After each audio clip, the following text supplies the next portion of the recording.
Chawan here, and today I am with not one, not two, but three Asian American witches. And this is kind of a big deal. Before we started this interview formally, BENEBELL was saying, I think this is like the largest group of Asian American witches I've ever been like privy to. And I'm just like, yeah, it is for me as well. This is kind of a big deal for me, guys. So again, my name is Chawan, and I run Witches and Wine, which is an occult YouTube channel, and I interview occultists about best practices for magic. I'm BENEBELL. I'm the author of Holistic Tarot and also the Tao of Craft, and I just created and illustrated my own tarot deck, the Spirit Keeper's Tarot. Hi, my name is Ryan. Just your average witch worker type person who lives in LA. And I'm Faye. I work as a freelance writer, and I consider myself a semi-casual Chinese-American occultist, I guess. You know, we're living in a postmodern age. We don't have to put labels on ourselves, but I think sometimes it's helpful to talk about these labels because then it's kind of a nice springboard to have other discussions on. So how do you guys identify in terms of like magic, occult, witchcraft? Was interested in craft since I was maybe like 7, 8 years old, but I never really knew what term I really was per se. And I think the older I got, at first it was like, you know, going to tarot readers, buying my own decks, making like cards and doing some communication through like a couple books I had. But I'd say now I just identify as someone who's spiritually attuned. I think the word witch for me it's definitely what I identify as, but I wouldn't say I'm someone who is engaged with it on a professional level. I think it's more so like it's my faith, it's my religion, it's, you know, having candles is as much a way for me to relax and to connect with my surroundings as much as it is a ritualistic thing. I think for me, I don't mind people calling me a witch, and I actually am very proud of that term when I'm identified as one, but I don't use that label myself. I feel like that's something a community bestows upon you. So it's something that people see and they identify based on what that word is, how that word is defined in their community. Because as we know, in every community, in every history, it's defined a little bit differently. So for me, I don't take that word and use it myself, but if the community I'm part of uses that word for me, I'm more than honored. I think from a very young age, I've always been interested in navigating that gray area between the physical and the spiritual. And that's something that has always been with me. And I think it's only when I'm older, when you become, you know, initiated into the world around you, you realize, oh, people call that a witch. And then that's when I realized, well, everything, all of this, basically the whole checklist of line items under witch in today's society are line items that fit me. And so that's why that's a word that works for me. A more neutral, I don't know if other people think it's neutral, but I think occultist is pretty neutral. And so I use the word occultist as well. Personally, I don't use the term witch to identify myself just because it sounds like a little odd to me. I try to use the neutral term worker just because of the style of magic that I've studied. Worker is like a pretty generic term in terms of the work that I do. So yeah, I mean, the whole idea of groups of people calling each other witches, especially in the line of work that I do. I work for a spiritual retail shop. Sometimes it's kind of used a little offhandedly. That's a little almost childish sounding sometimes when they're like, oh yeah, like I'm a witch. I was like, okay, dial it back. You read one book, calm down, type of thing. I think all of us come from different angles when it comes to magic and the occult. But we were all brought together in this conversation because of an article that Faye recently wrote. It was in Paper Magazine, and it's called Asian Americans Can Be Witches Too. And I have to say, like, it was probably when I shared it on social media, it was like the most shared post that I had made this year. Like, it was shared lots and lots of times, yeah. And I remember, like, what was so funny was that there was this one pagan group that I'm in. It's a private group, and it's like not many people of color in this group. And I also posted it in that group. And the response of these women, mainly white women, was, of course they can. Of course you guys can be. And I thought in some ways they kind of missed the point of what that title was saying. Of course, Asian Americans can be witches, but we're not very visible. So let's talk a little bit about that. I mean, here we are, and I'm sure we have people that we know that are definitely on the spiritual side, but how come there's not many visible occultists who are Asian Americans? First of all, I want to say thank you to all of you for letting me interview you all. I think you all each represent a very distinct path that I think brought a lot of content to the article.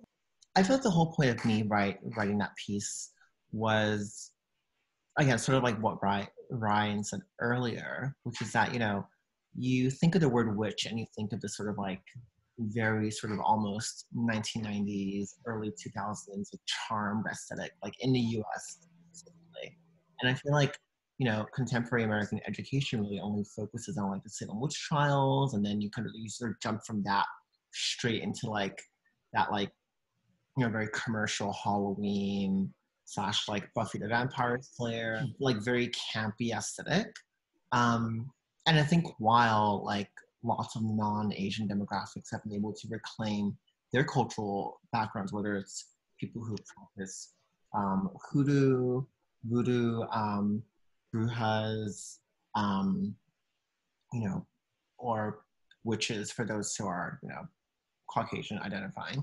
I think for those of us who are especially East Asian, there's so much philosophy tied to the idea of occultism in Eastern ideology that for lots of Asian Americans, at least for myself, it was like, well, I'm interested, but whenever I try to go look for information, it's just not easily accessible. Like either the books are in like, you know, traditional Chinese and like an ancient text that I can't read, or it's just you ask someone about, you know, spiritualism. Like in Chinese, the only direct translation of witch is wu po, and that like it conjures this idea of like the Western witch. And then you have like, I guess like 魔女 or like 巫师, but all of these are sort of tied to like the fantastical and the whimsical, but not really actual real life practice. So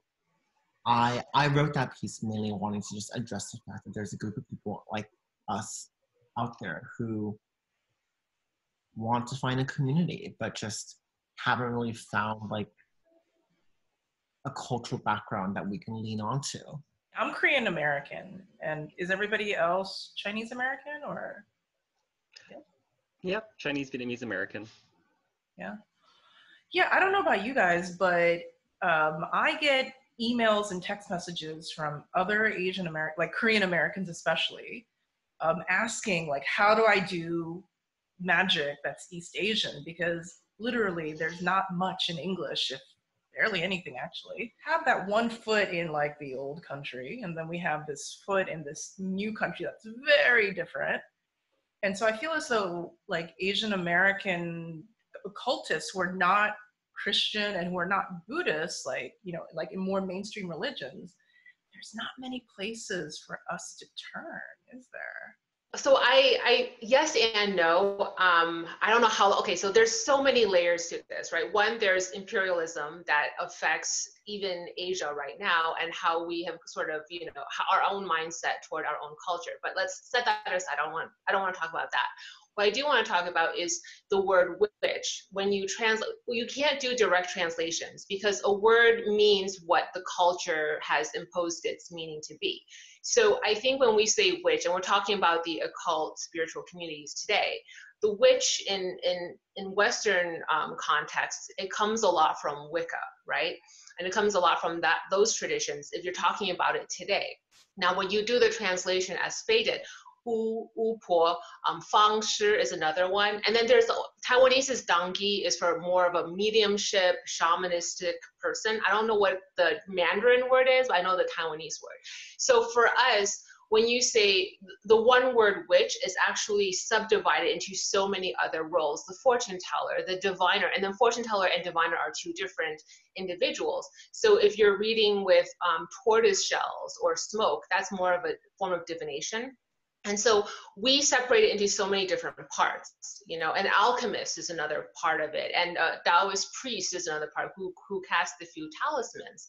And so when we bring that to the United States and we're trying to use the English language to talk about things that are East Asian, it's incongruous. And so I think that's a large problem. A lot of it, you do have to kind of either go back to the language, classical Chinese, just speaking about Taoist, Chinese Taoism, go back to classical Chinese or understand it within the classical Chinese context, or you have to sort of use more words to explain the context first, and then you understand witchcraft from a Chinese perspective.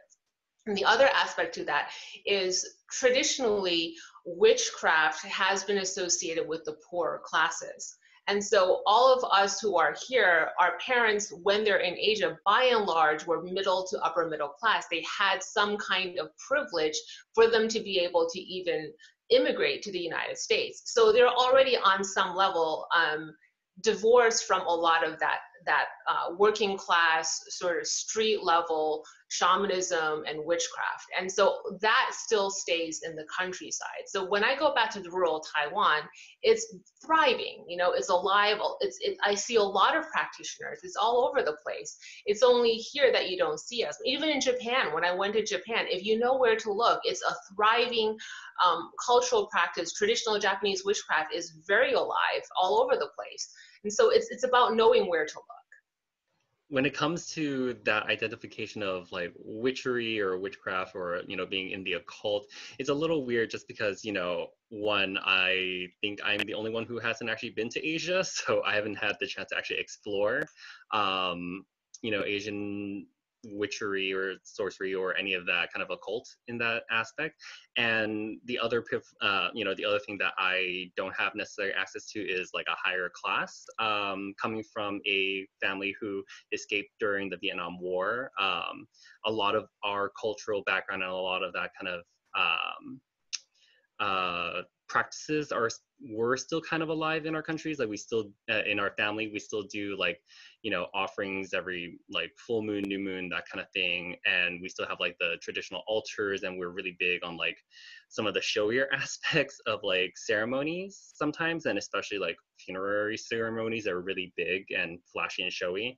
So in a sense it is still alive, but the difference that I experience, you know, and this is probably more like the Asian American aspect, is that there's this big divide of what's back at home in like Asia versus what's here now that you survive. You know, the older generation kind of keep to themselves about that, and then they kind of push this, you know, very stereotypical model minority agenda onto the younger people. So it's almost this divide that is imposed within the family structure as you have to succeed, you focus on these things that will kind of have more upward mobility as opposed to what we left in a sense.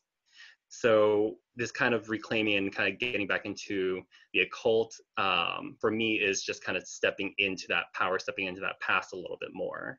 I totally feel that. Like, I feel as though a lot of Asian American parents, like our parents were immigrants, and they seem to stress sort of material and status, I guess, like goals. Sort of like the spiritual aspects were considered secondary, the creative, the sort of inward stuff. It was sort of like, that's nice, do it as a hobby. But, right? But you gotta become this, whatever it is that they expected us to be, that model minority, the doctor, the lawyer, the CPA, the dentist, whatever. Mm-hmm. Have security, have stability. Spirituality is chaotic. It is definitely not going to give you riches. You know, that was their mentality. And yet at the same time, I feel that a lot of Asian Americans are very, well, Westerners would call them superstitious, or, you know, like spiritual in a way that's like, you know, like I would say that a lot of Westerners would be shocked at just how much these like so-called materialistic Asians are actually very spirit-minded. What do you guys think? When I lived in Beijing for a couple years, I always joked and said that some contemporary or like younger Chinese people treated spirituality almost like an ATM machine. It was this idea of like, oh, like if I burn X amount of incense, you know, Shen, God will give me XYZ. And it's a notion that, I'm only worshiping you for, material gain, or for, you to bless, my feng shui approved home, or for you to, give me blessings. But it's always directly tied to the material, to the tangible, and not so much tied to the idea of like spiritual enlightenment, or the idea of, personal, inner growth. And I think that's something that, unfortunately, I think just needs to take time in at least mainland China, for people to sort of see beyond the material and say, okay, like, we've had all this economic development, what else is out there? And I think, like I have, more than enough faith about China developing that side of them. I think it just takes time. I mean, it's only been how many years since the Cultural Revolution? Like, it ended in the 1980s. So, really, it's only been less than like a generation, yeah, a little more than a generation. Yeah, exactly. So I think it's just China's just finding its new identity. So yeah, like I think it's just a matter of time. Maybe not in terms of, well, yes, actually the occult, but also just in terms of just spirituality. So Alain de Botton, that philosopher who's been at TED Talks, he opened up his first school of life in Asia, and he based it in Seoul. And he said it's because he's so impressed by the spiritual hunger that's in Korean people. And I've traveled pretty extensively in Asia, and I see this growing hunger. It's like the more prosperous Asians become, the more that, especially I feel, women or feminine energy people are turning towards, this is it, this Gucci bag, this, whatever. Mm-hmm. And they're turning, and a lot of them also, yes, they're turning to spirituality for materialism. And materialism, like, am I going to get married this year? Am I going to get into Harvard or whatever? But there's this growing segment of the population, at least in Korea, that I've seen, who are also really getting into, like, really geeking out and nerding out on, like, straight up occultism. Mm-hmm. Now, have you guys noticed that, or have you guys heard of that?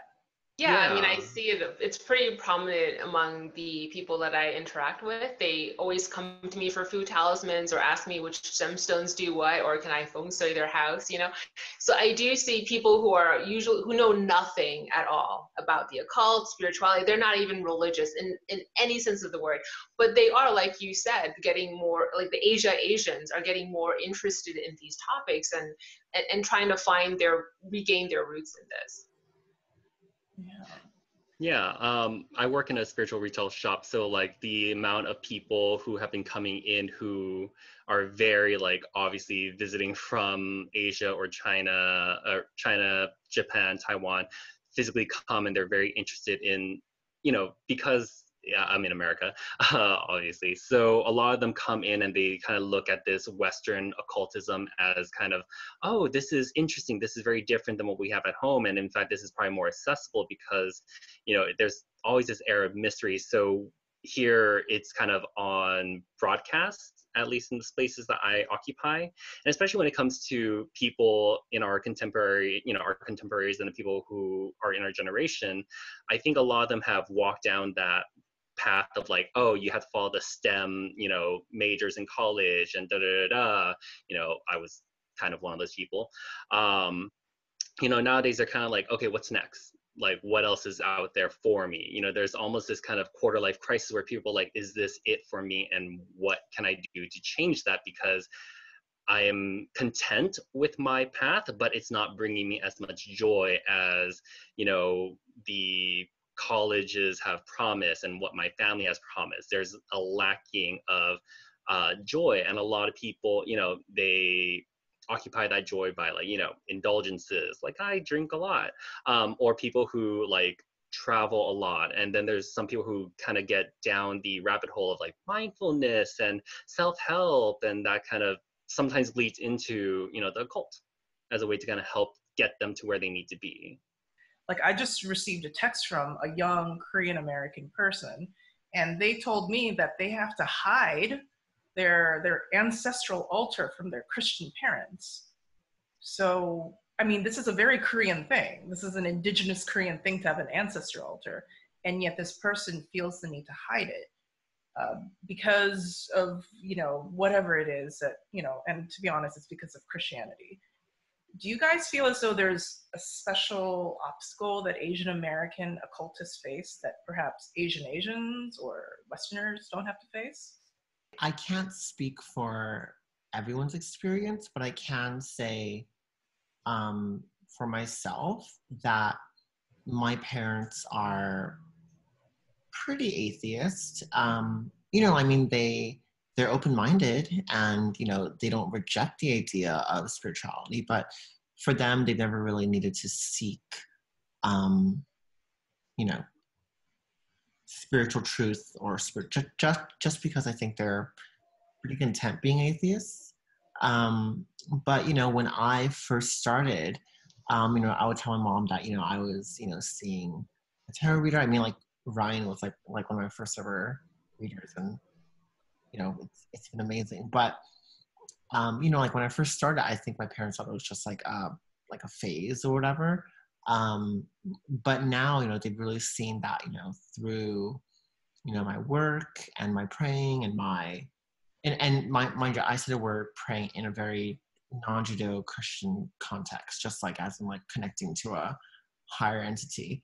But you know, I think they've really seen that it's given me some peace. And I think, at least for my parents, you know, they still hold that very traditional Asian mentality of like, you know, we may not say I love you all the time, but it's like, you know, they want to make sure like you're comfortable, you know, you have all your like, you're peaceful, and you're, you know, those sort of like indirect ways of saying I love you in East Asian immigrant culture. So I feel like for me, I had it very easy. It was just a matter of like them taking me seriously. Um, but that being said, you know, I also know many Chinese Americans who are also very Christian, you know, and, you know, for them, like even owning a tarot deck, you know, would result in like their parents screaming at them, or, you know, like them going to a church where it's like all the, you know, Chinese families are going to get together and grab your hand and say, you know, like, we're going to pray the, you know, the XYZ out of you. And I think it's just a little bit, I I think in some way I I think people finding faith is amazing, but I do sometimes feel curious about what the world would have developed into had Christianity not become the main indoctrination. Superpower. Right. And I think that's I mean, I don't think we'll ever know the answer to it, but I do like I think about like like when, you know, like you look into like Chinese history, like when, you know, pre-Christian ideology came about, you know, even just like the art was different, you know, the colors came different, you know, and you know, when you enter when you introduce radically different Western ideology, you know, the culture fundamentally changes. So One of the things that we contend with as Asian Americans is, on one hand, in America, we're a minority and we have to deal with imperialism, like BENEBELL had brought up earlier, colonial sort of, we're trying to decolonize our thinking. But back in Asia, I think, you know, especially Japanese and Chinese history has a lot of colonizing other Asians. So there's sort of like that layer as well. And I think a lot of Americans don't realize that there's that very complex relationship that we have as colonizers on one hand, but being colonized on the other hand. And that, of course, is going to inform our spirituality. And I mean, that's part of the reason why we're here in America, right? mm-hmm. one of the things that I experienced when I was very young is when a member of my family died, and then we had a traditional Chinese funeral. But then you have members of the family that are very, very Christian. So in the, you know, the crazy funeral that you do, you know, you have to bow. There's all these things that you have to do. And you have the sons and daughters of the person who's deceased refusing to bow because they're saying, oh, well, I only bow to God. I'm like, I think you're you're misinterpreting the bowing concept in your own fucking culture. You know what I mean? And so it's not even about occultism. It's so entrenched, this concept of white superiority, and Christian is superior, Christian is better, anything Western is better. So anything of our native culture is inferior, is lower class.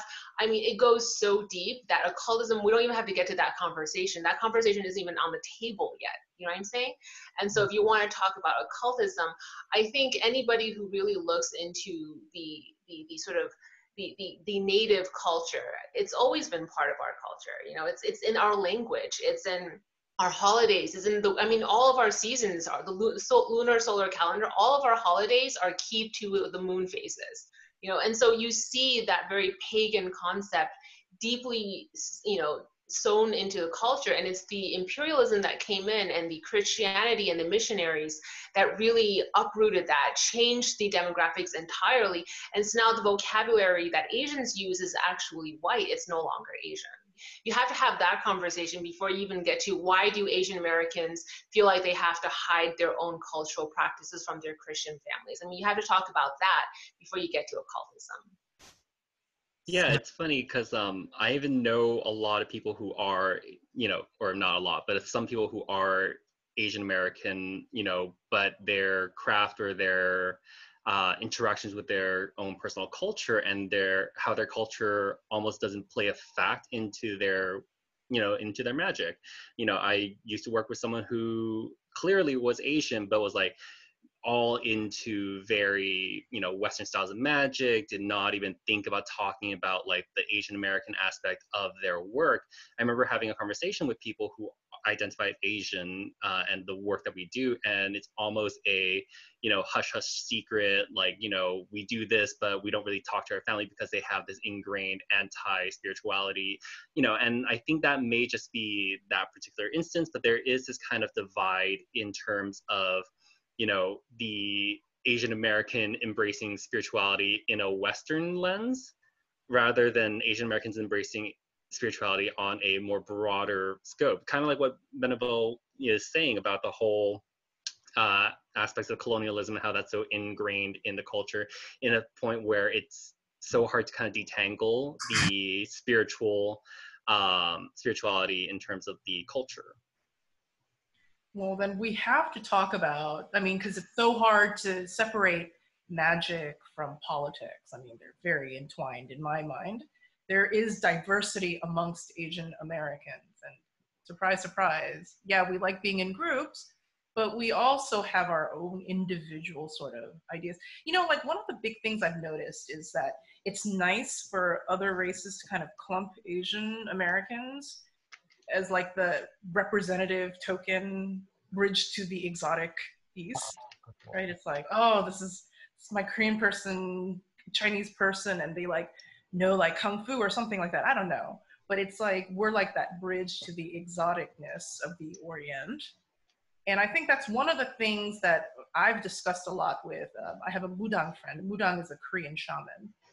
And we were talking about how, especially in Germany, there's this German white guy.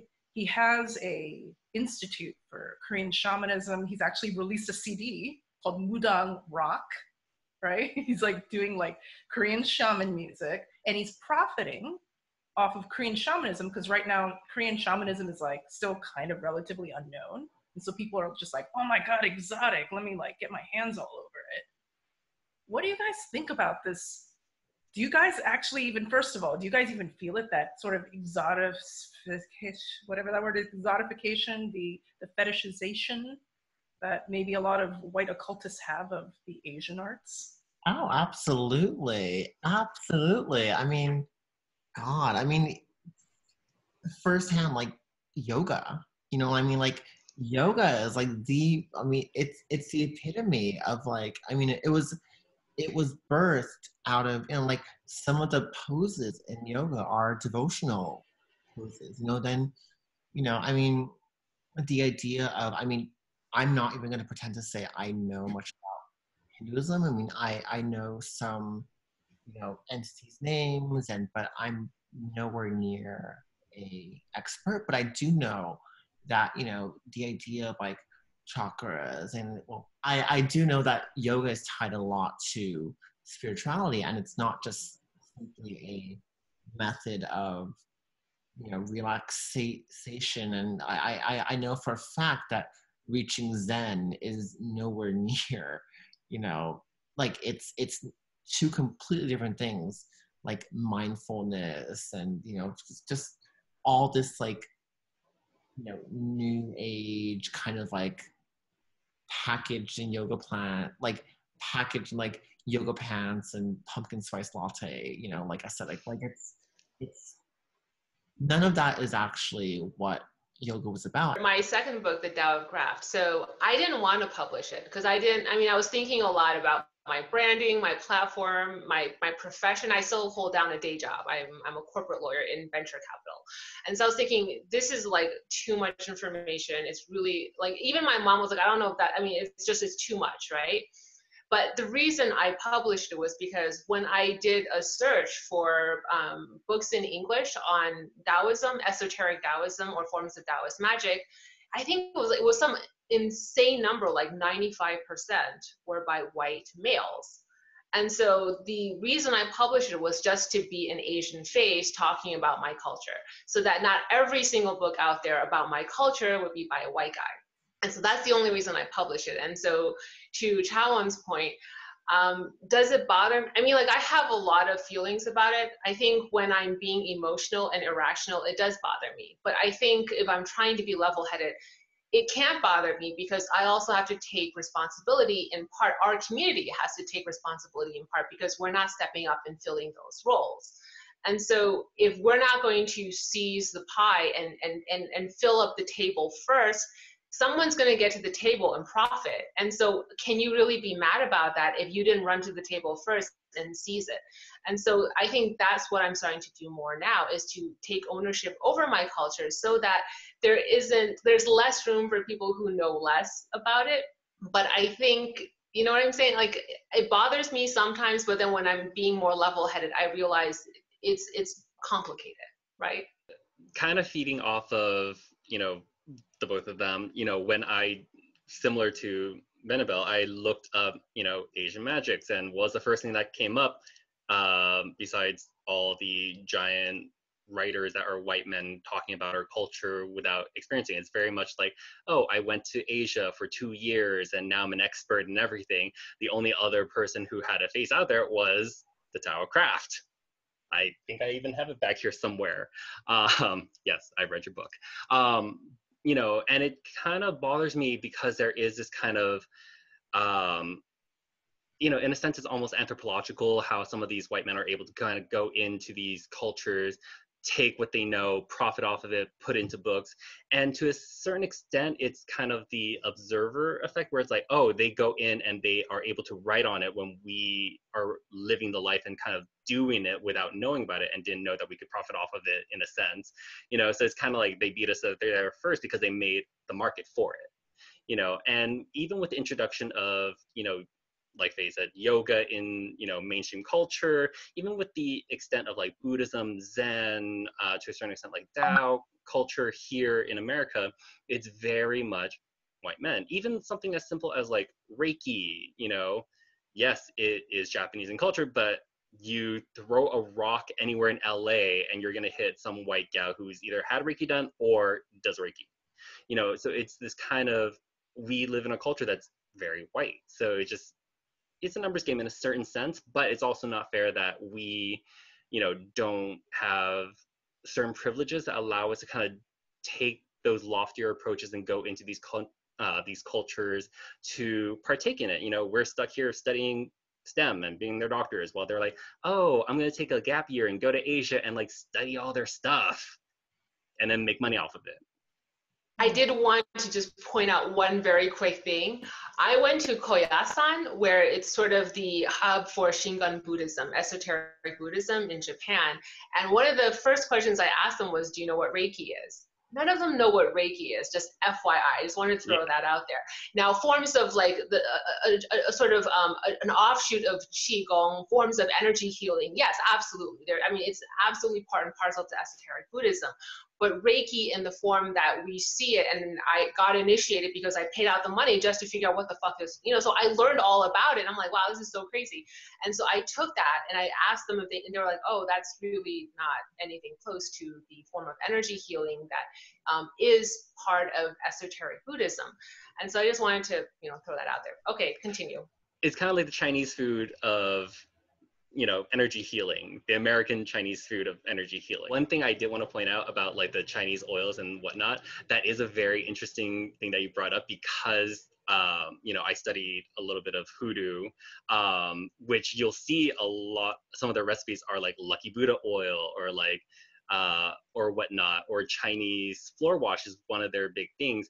And it's the reason why it kind of comes up is because of the like industrial or the movement from like rural into industrial places, and with Asian immigrants coming in and the like kind of commingling of like Asian magics as well as like African-American hoodoo, you kind of get the commingling and stuff. So that's just something that I want to bring up because I have some Chinese floor wash and it's really interesting and it smells nice.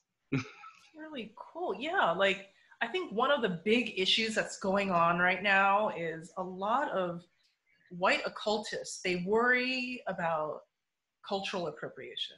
They want to be respectful, but they're very curious, but they want to make sure that there's an equal exchange and there's not like this weird like appropriation thing. But then of course there's, the douchebags who are just like, yeah, I'm just gonna like take and take and take. So what is your opinion about what looks like a really great energy exchange versus straight up I think a lot of white people, they may not even know that they're appropriating. So what would be like a good example of like healthy exchange versus an unhealthy exchange? Well, I think step one is not to fetishize and not to, glorify the exotic. I think just to recognize that for many people, the idea of like an ancestral altar or, bagua or like feng shui, it's not this separate real life, like mission. I mean, if Kabbalah can be, discussed rationally in American society, which is the sort of like the occult equivalent in Judaism, I think we can achieve a level of respect and also curiosity for East Asian and Southeast Asian occultism. But I think step one is just for anyone who's not Asian watching this, just don't fetishize our culture, which I think everyone keeps saying in all conversations about cultural appropriation, which personally I feel like that word has been used so much that it's just like it's lost its magnitude. So I just think if you're able, if you can celebrate a culture in a way that doesn't other it or doesn't overly sanctify or demonize it, I think that's a great direction to start in. I think a lot of people, they don't even know like what healthy non-fetishizing of different cultures even looks or feels like. So what would be an example of fetishizing and what would be an example of maybe not doing that? I have an unpopular opinion. I want free for all. I really don't want to sit here and judge or have any non-Asian person feel like they would be judged for how they practice or integrate forms of Asian American magic, witchcraft, traditional Asian witchcraft. I think even we to an extent, as Asian Americans, fetishize our own culture at some very early beginning point when we're beginning the exploration into our own heritage and our own roots, right? And so how can you expect any more from somebody who's not even part of that culture? I think, there needs to be a suspension of any form of judgment, and sort of let people be more free to syncretize and integrate, and people are going to make mistakes. And you do see a lot of fetishization of Asian culture, especially traditional Asian forms of witchcraft and shamanism. My perspective is I don't care. Rather, I hold myself to a higher standard, and I make sure my voice is a more prominent voice, so that I can be an example of what I don't want. Not correct is the wrong. Do you know what I mean? Like what it would look like to truly embrace it for the depths that it is, and not sort of fetishize it, to show sort of what it might look like, what a healthy practice of spirit realms would look like.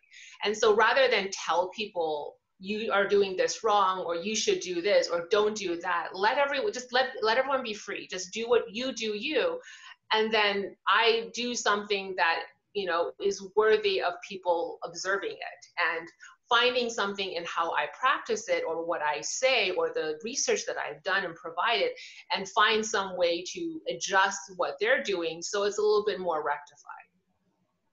BENEBELL, you and I have very different opinions. I know. Then I said it wasn't popular. Right. I mean, Ryan, what do you think? For me, when it comes to the whole issue of appropriation, I mean, like, my major was Asian American Studies. So, like, I'm very, cognizant of how I may kind of enter another person's culture, or how other people may, enter our culture. And I think the biggest thing that we need to do is have, like, open communication, and not be afraid to hold each other accountable. I spoke on a panel of, other people who were self-identified as witches, or people who work in this kind of field of magic. And, as soon as I bring up the, appropriation, and they're like, oh, how can you be better allies to, people who are in this field? I was the first one to be like, we need to not appropriate other cultures. We need to make sure that we are going in there with an open mind, open heart, and not pulling, nitpicking certain things. And it was met with very half-hearted applause.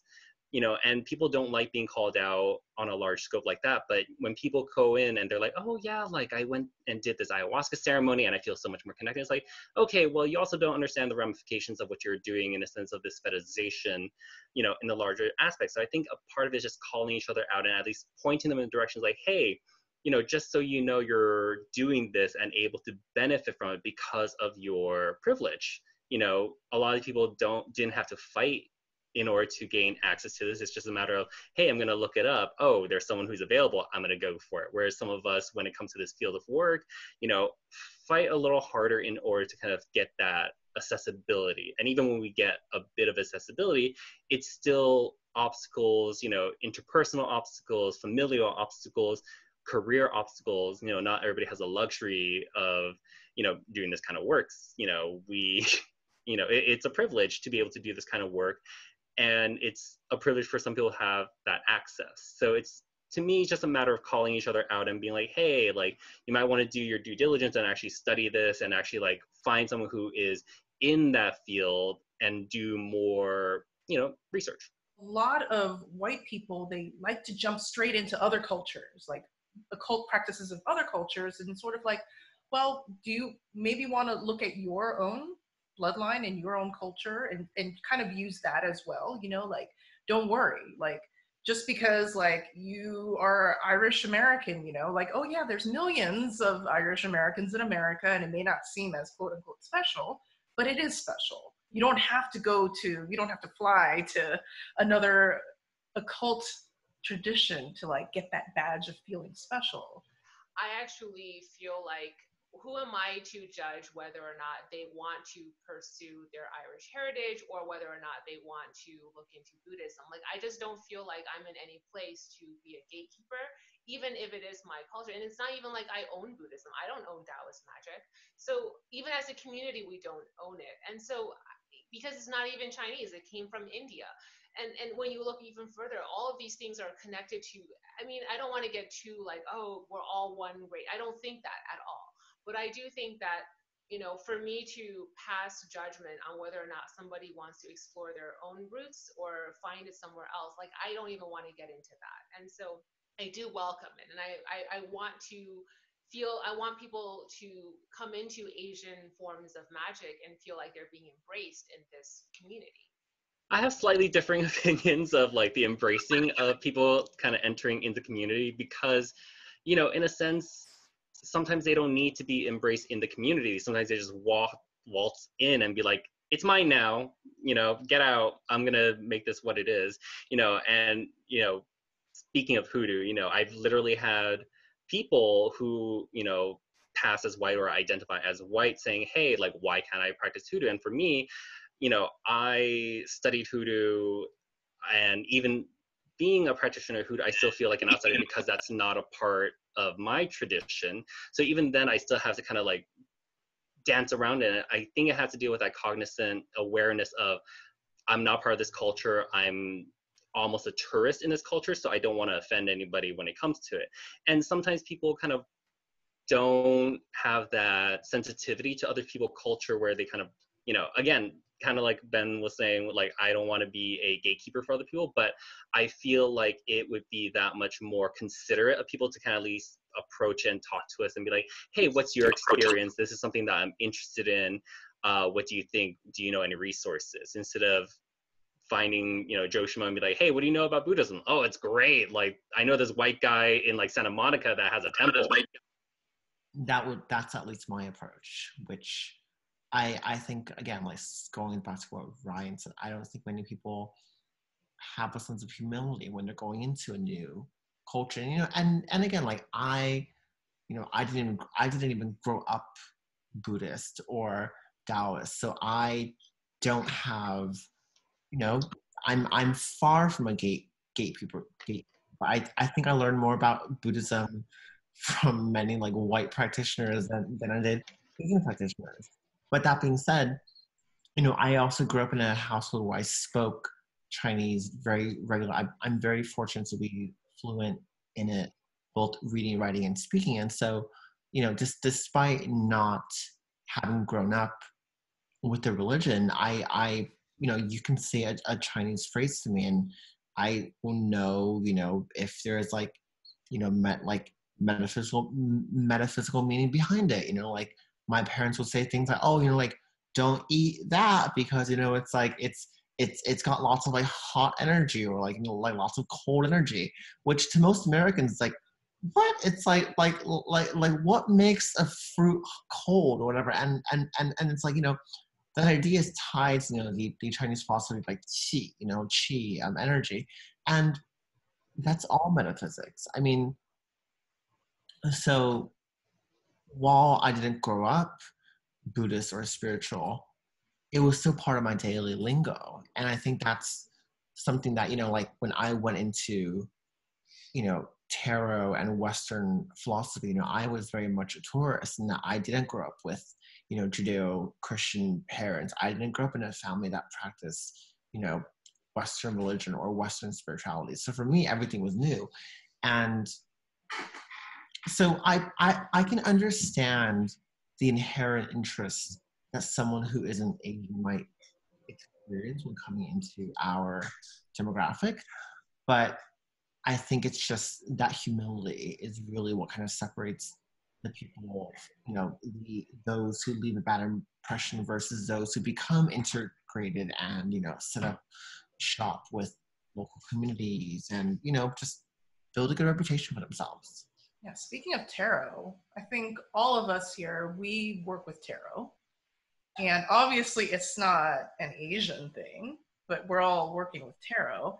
So I think also what's a lot of Westerners may not know is that tarot is becoming huge in South Korea. Like in the article that you wrote, Faye, like I spoke about how in Korea you go to tarot cafes. Like literally you just go there and it's just like regular like girls next door, you know, like drinking their coffee and getting like either their astrology, tarot, or like it's a type of Korean divination called Saju, which is based upon a Chinese I Ching sort of system, doing that.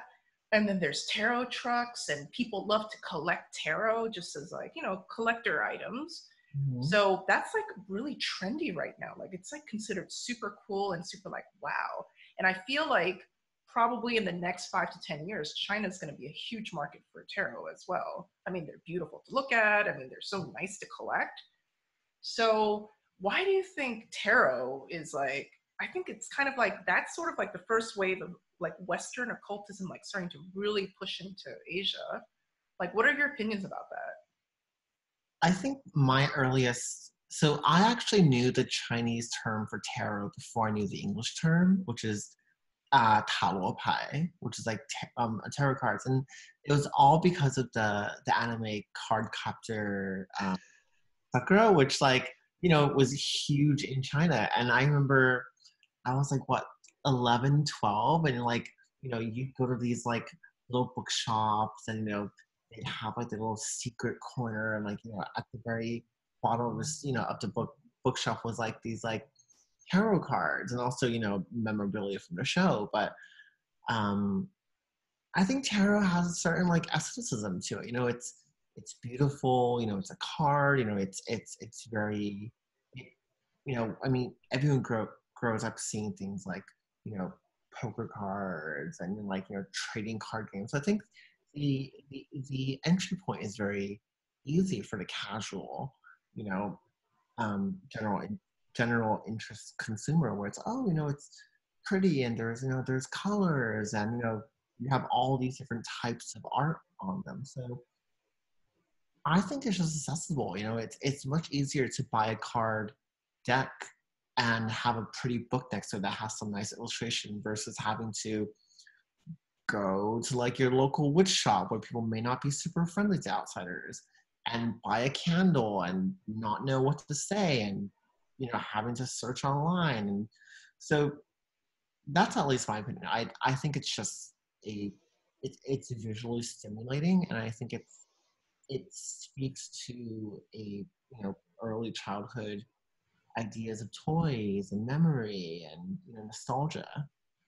There's something universal actually about the tarot. I think what's interesting is tarot is getting really popular in mainland China, but the mainland Chinese, some of them, when they talk about the tarot, and they're really interested in the fact that I know tarot and not so much interested in the fact that I know Taoist magic for some bizarre reason, they'll say things like, oh, well, tarot is so deep. We don't have anything similar in Chinese culture. I'm just like, what? Like how, so I think there's like a little bit of a disconnect too. And I think it's because, the Cultural Revolution, Chairman Mao, there was a lot of sort of separation from the old world during that period of Chinese history. And so people who grew up 100% in communist China don't have any connection left to that old world culture. So they don't see the forms of divination. I Ching, I think unless you really make an intention to sit down and learn I Ching, it's not the easiest divination system to learn, to master. Tarot, I feel like you can approach tarot more intuitively and then, go deeper with it. But there's something, like you were pointing out, there's something about the pictures to it that it's a little easier intuitively and visually for people to get into. Tarot is really easy because you just have to essentially learn a couple of things, some tips and tricks. Colors mean this, a symbol means this. It's, I don't want to say like dummy's guide into magic, but it's pretty like you'd have to not know what colors mean and not be able to read a book in order to kind of understand tarot. It's made accessible. You can go into any sort of bookshop that's big, like Barnes and Nobles. They're still a thing, right? Like you can go in there and like find a bunch of tarot decks. It's not hard to kind of get. And in a sense, it's very true.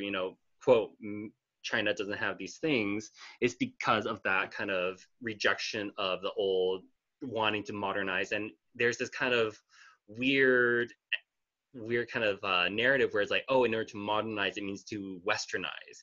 And so that means leave past, move into present, like you were saying. And tarot is one of the breadwinners, at the front of the race that say, hey, look at me, I am everywhere. I will help you gain access to all these kind of workings. Everybody, I feel like everybody in LA has experience with tarot one way or another. It's very easy to get. I think it was a Newsweek or CNN video I was watching about that K-pop group BTS. And they were talking about how Korean pop music, one of the reasons why I saw BENEBELL be like, yeah, I know, I love BTS. They, one of the reasons why K-pop has become so dominant is that they realize that, guess what, we don't really speak that much English. So what we're going to do is we're going to really focus on the pictures. We're going to focus on the visuals, because visuals transcend actual spoken language. And it's a language that everybody speaks, the symbology. And so much of magic is symbology, sigils. So K-pop, in a lot of ways, when I was watching this news thing, I was just like, holy shit, K-pop is like basically sigilizing and occultizing, whatever that word is. They're just basically taking the symbols of what it means to be kind of like, not a visco girl or an e-boy, but like kind of in a way. And they're making it into this thing where it like transcends culture and language, because they know how to use that glamour magic. So I was just like, okay, go K-pop. Like I feel as though this sort of natural, I want to even call it like natural cultural understanding within Asian culture. You see like in Asian, like any sort of Asian city, when you see like construction sites, in America, the construction site is just words, right? Words, danger. In Asia, it's pictures. It's like, like a cute little pig being crushed by a brick and like a big, like, right? It's like, then oh, we shouldn't go in there. So I feel as though that's something like that Asian people love to sort of, or naturally like part of and can understand. Like I want to close off this interview, which was so amazing. And I love the fact that we all had such different opinions, by asking you guys, like, I'm sure like after watching this, there's going to be plenty of Asian American occultists and maybe even Asian occultists. What can they do to go deeper into it? What are resources that they can access easily? I mean, it's such a generic answer, but I think Google is a great resource. But get creative with your entries. Type in like, I mean, for me at first it was like, Native Asian occultism, or like, look in the history books. Like I think history is actually a great teacher, because you can look into like, Chinese history. Like, I mean, China has like a bunch of like minority groups, and each minority group, has its own local indigenous practice. Read into the history of Buddhism, read the history of Taoism, Shintoism. Look at 16th century Chinese poetry. Like,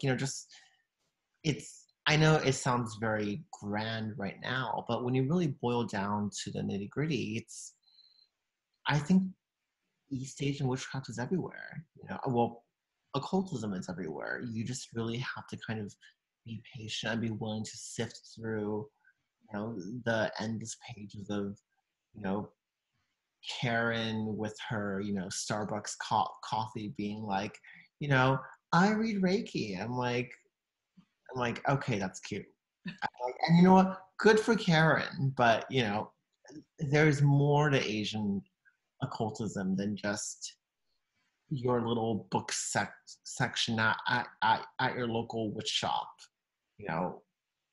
written by Alda Johnsons. And Google's your best resource, and just like read history.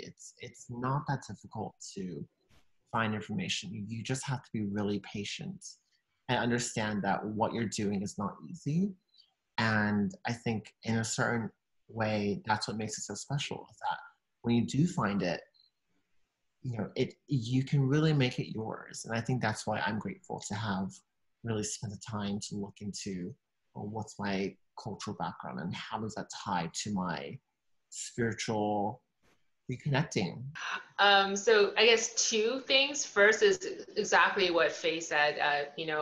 Google is your friend. Anybody on this panel, look into people who look like you, who are doing what you want to do. And I think a lot of us are really friendly. I find that I'm biased in favor towards Asian Americans when they reach out to me, and so like I'm very, very like, oh, what do you want?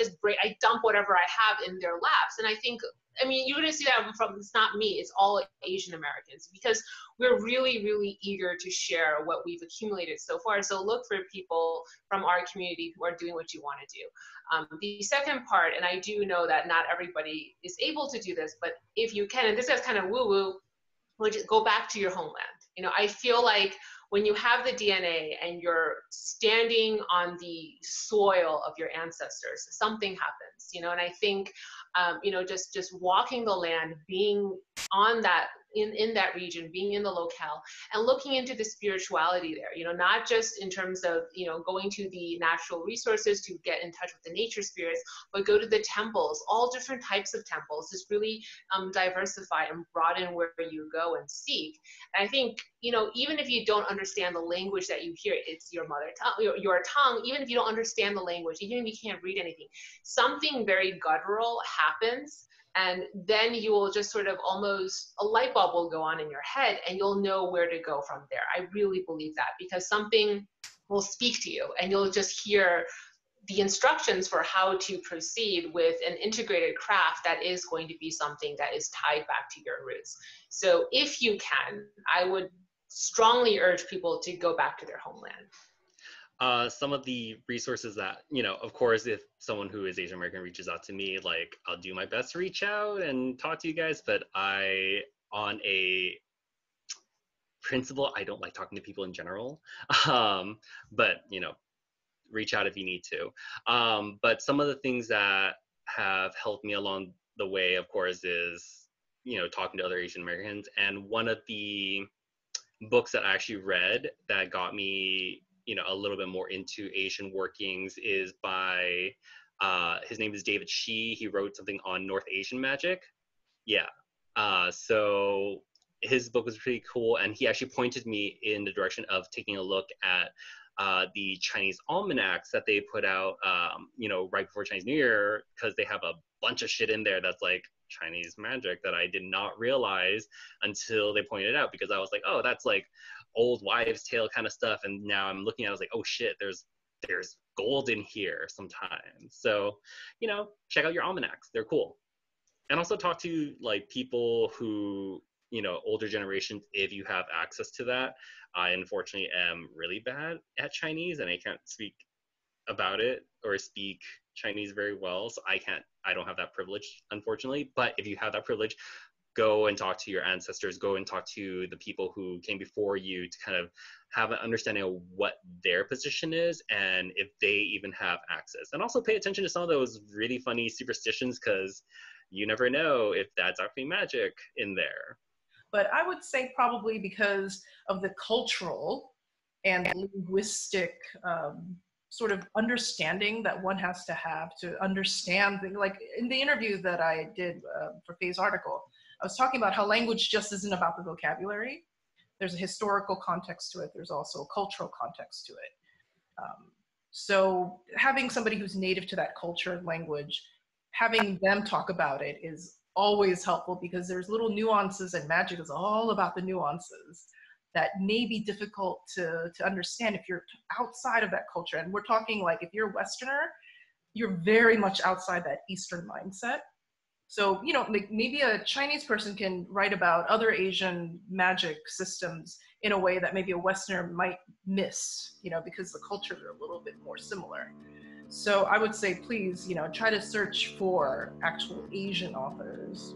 And I know, BENEBELL, that you've also translated a lot of stuff. And Asian Americans, because we are bicultural and bilingual, we often serve as that bridge. So yeah, like, come and holler at us, but don't holler at Ryan, because he doesn't want to. I mean, you can, I just will be really bad at responding. Please put down in the comments below, like, what are your thoughts, especially about, what do you guys think that there were 4 Asian American witches at the same time in an interview? I think this is pretty monumental. It was pretty epic.